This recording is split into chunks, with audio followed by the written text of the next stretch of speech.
काय नांदेड दौरा आहे विशेष काय? गेल्या आठवडाभरापासून मी महाराष्ट्राच्या दौऱ्यावर आहे आणि राज्याचा हा सगळा दौरा करत असताना विदर्भातले काही जिल्हे, पश्चिम महाराष्ट्र, सांगली, कोल्हापूर, सातारा, पुणे, त्यानंतर काल सोलापूर, लातूर आणि आज नांदेडच्या दौऱ्यावर मी आहे. उद्या हिंगोलीच्या दौऱ्यावर आहे. महाराष्ट्रातल्या शेतकऱ्यांसाठी सरकारनं जी काही अहिल्यादेवी होळकर कर्जमुक्ती योजना आणली, या योजनेमध्ये मोठ्या प्रमाणामध्ये त्रुटी आहेत आणि या योजनेमुळं 56 लाख शेतकऱ्यांचं सिबिल खराब होणार आहे. सरकारने असं म्हटलंय की मुद्दल सरकार देणार आणि व्याज मात्र बँकांनी राईट ऑफ करायचं, सोडून द्यायचं, अशा पद्धतीचे निर्देश सरकारने दिलेले आहेत. पण बँका मात्र वरचे पैसे भरण्यासाठी शेतकऱ्यांकडे तगादा लावत आहे. आमचं एकच म्हणणं आहे की तुम्ही म्हटलं होतं की 2 लाखापर्यंत आम्ही सरसकट कर्जमाफी देऊ, तर जो दिलेला शब्द तुम्ही पाळला पाहिजे. आता वरचं व्याज बँका राईट ऑफ करणार म्हणजे सोडून देणार, म्हणजे त्या शेतकऱ्याच्या खात्यामध्ये समझोता हा शब्द येणार आणि त्याचं सिबिल खराब होणार. म्हणजे त्या शेतकऱ्याला एज्युकेशन लोन घेता येणार नाही, त्याला व्यापारी लोन घेता येणार नाही, पीक कर्जाशिवाय त्या शेतकऱ्याला कोणत्याही प्रकारचं लोन घेता येणार नाही. मग तुम्हाला कर्जमाफी करायची होती का शेतकऱ्यांचं सिबिल खराब करून शेतकऱ्यांचं मार्केटमधलं क्रेडिट संपून टाकायचं होतं, शेतकऱ्यांची पत संपून टाकायची होती? छुपा अजेंडा सरकारने याच्या पाठीमागे केलेला आहे. 16 लाख कोटींचं केंद्र सरकारने उद्योगपतींचं कर्ज माफ केलं, तेव्हा हा निकष का नाही लावला? आता शेतकऱ्यांसाठी हा निकष का लावला? आणि शेतकऱ्यांना पैसे द्यायचे असले तर तुम्ही तिजोरीत पैसा नाही असं म्हणता, तिजोरीत खणखणाट आहे असं म्हणता. मग तिजोरीत खणखणाट आहे तर पुढचे 4 वर्ष 3 वर्ष एकाही आमदारांनी पगार घेऊ नये, त्यांनी सरकारी कुठलाही खर्च त्याच्यावर आमदारांवर करू नका, मंत्र्यांवर करू नका. कशाला खर्च करता? माजी आमदारांचे पगार थांबवा ना काही काळ, कलेक्टर आणि सचिवांचे पगार थांबवा काही काळ, अर्ध्या पगारावर आणा, 25% पगारावर आणा सुपर क्लास 1 अधिकाऱ्यांना. चाललंय काय? म्हणजे तिजोरीत पैसा नाही म्हणून शेतकऱ्याला कर्जमाफी द्यायची नाही, मग 1 लाख कोटीचा शक्तीपीठ महामार्ग करण्यासाठी तुमच्याकडे पैसा आला कुठून? हाही खऱ्या अर्थानं प्रश्न आहे. कोणी शक्तीपीठ महामार्ग मागितला होता का? मोर्चा निघाला होता का? कोणी मागणी केली होती? कोणी उपोषणाला बसलं होतं? अरे जे शेतकऱ्यांनी मागितलंय ते तुम्ही द्यायला तयार नाही आणि बळजबरी शक्तीपीठ महामार्ग आमच्या मस्तकी मारताय. शक्तीपीठ महामार्गाच्या माध्यमातून 1 लाख कोटीचा तो शक्तीपीठ महामार्ग आहे, तो होईपर्यंत तो 1.5 लाख 2 लाख कोटीपर्यंत जाईल. त्याच्यात 50% रकमेवर डल्ला हाणायचा आणि ती रक्कम लोकसभेच्या निवडणुकीमध्ये निधी म्हणून वापरायची, पैसे वाटायचे. असा याच्या पाठीमागचा अजेंडा आहे सरकारमधल्या लोकांचा. हे प्रोजेक्ट काय सामान्य लोकांच्या भल्यासाठी थोडीच असतात. हे प्रोजेक्ट सत्ताधारी पक्षाच्या लोकांना फंड उभा करण्याचं एक साधन आहे, त्याच्यातनं पैसा हाणता येतो, तो कोणाच्या लक्षात येत नाही. म्हणजे सामान्य माणसाच्या खिशावर दरोडा घालण्याचं काम हे सरकार त्या ठिकाणी करत आहे. आमचं म्हणणं आहे शक्तीपीठ महामार्ग थांबवा. समृद्धी महामार्ग झाला, मुंबईला जायचं आमचं 2 तासाचं अंतर कमी झालं. 11 तास लागत होते, 9 तासात आम्ही जातो. 10 तास लागत होते, 8 तासात जातो, 7 तासात जातो. इतकंच झालं ना. शेतकऱ्यांचं एक्सपोर्ट किती वाढलं, शेतकऱ्यांच्या जमिनी गेल्या, शेतकऱ्यांचा शेतमाल किती निर्यात होतो, कोणत्या बंदरावर आमचा शेतमाल चालला? अजिबात नाही. एका बाजूला सोयाबीनमध्ये लुटायचं, कापसात लुटायचं, बोगस बियाणं मार्केटमध्ये आणायचं. तुमच्या नांदेड जिल्ह्यामध्ये आणि हिंगोली जिल्ह्यामध्ये मोठ्या प्रमाणामध्ये आंध्र प्रदेश आणि तामिळनाडूतून बोगस कंपन्या काम करतायत. बोगस सीड्स कंपन्या या भागामध्ये मोठ्या प्रमाणात आहेत बॉर्डरी असल्यामुळे.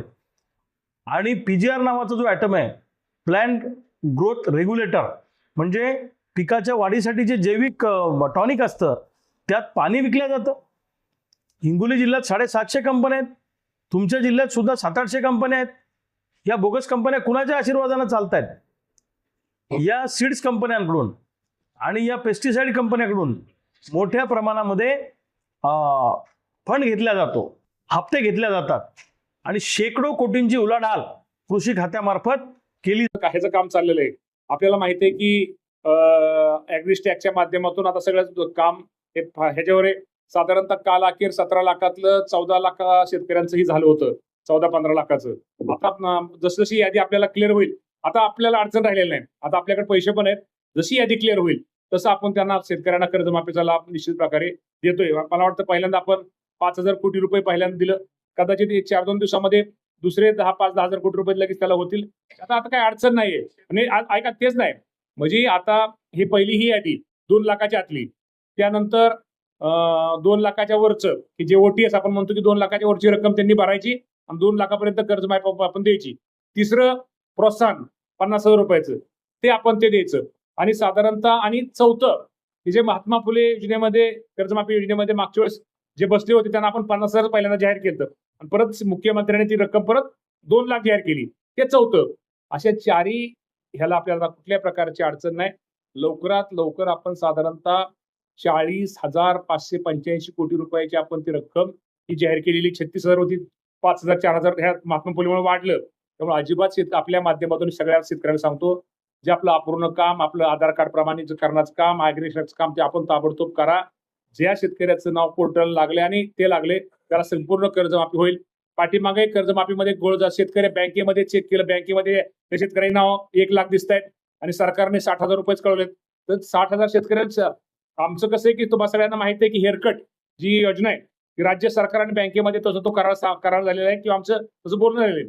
60,000 जरी राज्य सरकारने दिलं, माफी दिली, तर वरचे 40,000 रुपये बँकेने माफ करेल. तर त्या शेतकऱ्याला 1 लाख रुपये माफी होणार आहेत. जेवढी त्यामुळे शेतकऱ्यांनी अजिबात काळजी करू नये. बँकेतला कोणी अधिकारी असं करत असत आमच्या तिथं आम्ही कलेक्टर असतील, आमचे DDR असतील, हे असताना लगेच आमचे कक्ष तयार केलेलं आहे. ताबडतोब त्यांनी कळवावं. पण असं जर बँकेने आणि दुसरं 31/3च्या पुढचं आज अखेरचं जे व्याज आहे ते व्याज कुठल्याही बँकेने आकारू नये अशा प्रकारची आम्ही सक्त सूचना जाते आणि यांना अभय दिलं जातं. म्हणून आमचं म्हणणं आहे की 1966चा जो सीड ऍक्ट आहे त्या सीड ऍक्टमध्ये बदल करा आणि कठोर शिक्षेची तरतूद करा. ज्यांनी बोगस बियाणं शेतकऱ्याला विकलं त्याला जन्मठेपेची शिक्षा लागली पाहिजे, त्याची दिंड निघाली पाहिजे मार्केटमधून, कारण त्यांनी सामान्य माणसाच्या जीवनाशी खेळ करण्याचं काम केलेलं आहे. हे सगळं चाललं कसं? एका सिनेमातला डायलॉग आहे, जर पोलिसांनी ठरवलं तर मंदिरासमोरची चप्पल पण चोरीला जाऊ शकत नाही. सरकारने ठरवलं तर बोगस बियाणाचा एकही दाना मार्केटमध्ये येऊ शकत नाही. पण सरकारचं या कंपन्यांना अभय आहे, सरकारमधल्या लोकांचं अभय आहे. मी पुढच्या आठवड्यामध्ये कोणते कोणते कृषी विभागाचे राज्य पातळीपासून खालच्या पातळीपर्यंत कोणते कोणते अधिकाऱ्यांचे किती हप्ते ठरलेले आहेत हे मी पुराव्यासहित सांगणार आहे. पुण्यात येऊन दाखवतो गंमत त्यांना काय आहे ते. महाराष्ट्रातल्या शेतकऱ्यांच्या पुत्रांची ताकद काय एकदा दाखवून देऊ.